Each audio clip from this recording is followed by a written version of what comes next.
Clément Coburn pouvait être vu presque tous les jours de la semaine au parc des Buttes-Chaumont, photographiant les oiseaux et les arbres.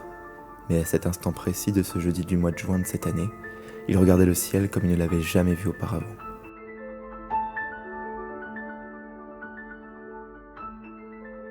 Passionné de la nature, Clément avait pris l'habitude de patienter des heures durant dans l'espoir de faire la photo parfaite du bel oiseau, au bel endroit, dans la belle lumière.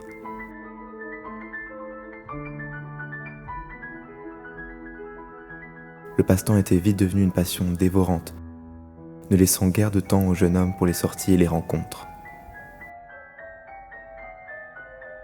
Puis un jour, elle était apparue, inopinément sur l'un de ses clichés. Elle le regardait comme personne ne l'avait jamais regardé, d'un regard si intense qu'il lui avait suffi pour la sentir attachée inexorablement à son être.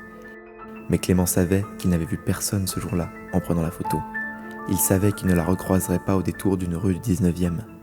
Si cet ange n'avait vécu que pour le temps d'une obturation, alors il lui fallait recréer cet instant à tout prix. L'obsession de Clément s'était mue en folie douce alors qu'il attendait des heures chaque jour dans l'espoir de capturer une illusion fugace.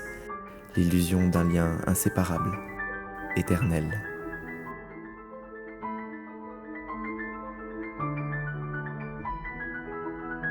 Clément s'enfonçait petit à petit dans la chambre obscure de sa quête sans fin.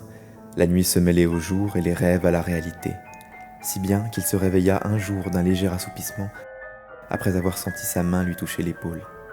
Et quand il réalisa que son appareil avait disparu, l'immense tristesse laissait la place à une belle idée.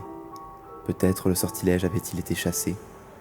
Peut-être Clément pouvait-il commencer à regarder de vraies choses à travers ses vrais yeux.